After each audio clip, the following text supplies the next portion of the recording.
بسم اللہ الرحمن الرحیم۔ السلام علیکم ورحمۃ اللہ وبرکاتہ۔ اللہ تعالیٰ نے قرآن مجید میں فرمایا کہ ہم نے تمہیں مٹی سے بنایا، یعنی تمہارے باپ حضرت آدم علیہ السلام کو، جن کی نسل تم سب ہو۔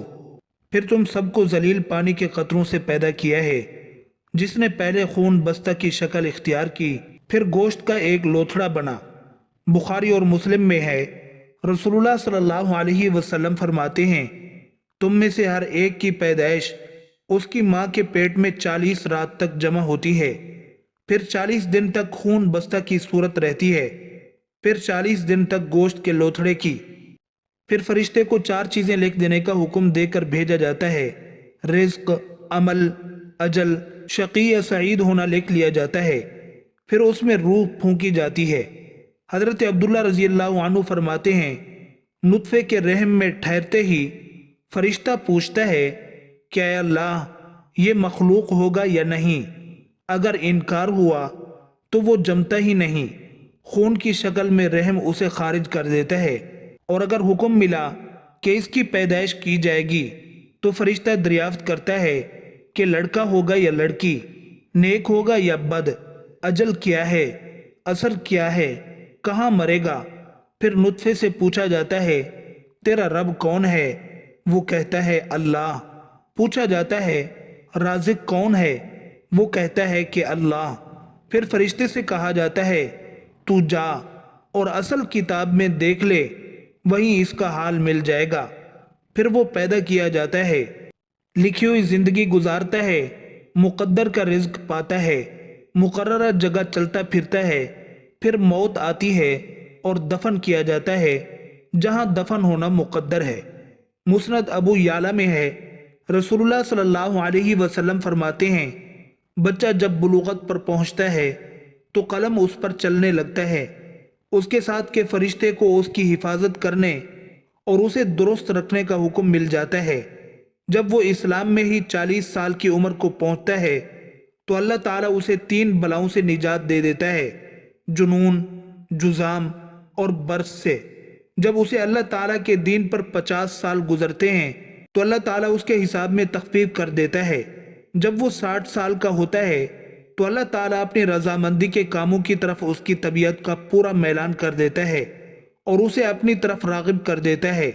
جب وہ 70 برس کا ہو جاتا ہے تو آسمانی فرشتے اس سے محبت کرنے لگتے ہیں، اور جب وہ 80 برس کا ہو جاتا ہے تو اللہ تعالیٰ اس کی نیکیاں تو لکھتا ہے لیکن برائیوں سے تجاوز فرما لیتا ہے۔ جب وہ 90 برس کی عمر کو پہنچتا ہے تو اللہ تعالیٰ اس کے اگلے پچھلے گناہ بخش دیتا ہے، اس کے گھرانے والوں کے لیے اسے سفارشی اور شفیع بنا دیتا ہے۔ وہ اللہ کے ہاں امین اللہ کا خطاب پاتا ہے اور زمین میں اللہ کے قیدیوں کی طرح رہتا ہے۔ جب ارذل عمر کو پہنچ جاتا ہے، یعنی انسان جب اپنے ہوش و حواس کھو بیٹھے، تو جو کچھ وہ اپنی صحت اور ہوش کے زمانے میں نیکیاں کیا کرتا تھا سب اس کے نامہ اعمال میں برابر لکھی جاتی ہیں، اور اگر کوئی برائی اس سے ہو گئی تو وہ نہیں لکھی جاتی۔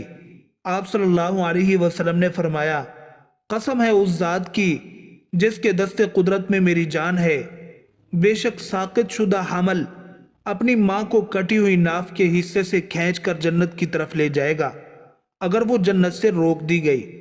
والدین کو اگر اپنی نابالغ اولاد کی موت کا صدمہ برداشت کرنا پڑے تو ایسے والدین کو اس صدمے کا اجر ملتا ہے۔ رسول کریم صلی اللہ علیہ وسلم کا ارشاد گرامی ہے، تم میں سے جس کے 3 بچے فوت ہو جائیں وہ قیامت کے دن جہنم سے رکاوٹ کا ذریعہ بن جائیں گے۔ ایک عورت نے پوچھا، اگر کسی کے 2 بچے فوت ہو جائیں تو کیا حکم ہے؟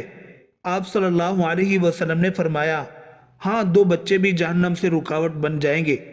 ایک خاتون بچہ لے کر رسول کریم صلی اللہ علیہ وسلم کی خدمت عالیہ میں حاضر ہو کر کہنے لگی، یا رسول اللہ صلی اللہ علیہ وسلم، اس بچے کے لیے دعا فرمائیں کیونکہ میں اس سے قبل 3 بچوں کو دفنا چکی ہوں۔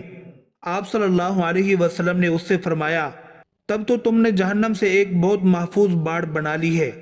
ان احادیث سے معلوم ہوا کہ مسلمان آدمی کو اگر اپنے 3 یا 2 نابالغ بچوں کا صدمہ برداشت کرنا پڑے تو اس غمناک حادثہ کی وجہ سے اللہ تعالیٰ ان کو اجر سے نوازے گا اور یہ بچے ان کے لیے جہنم سے بچنے کا ذریعہ بن جائیں گے۔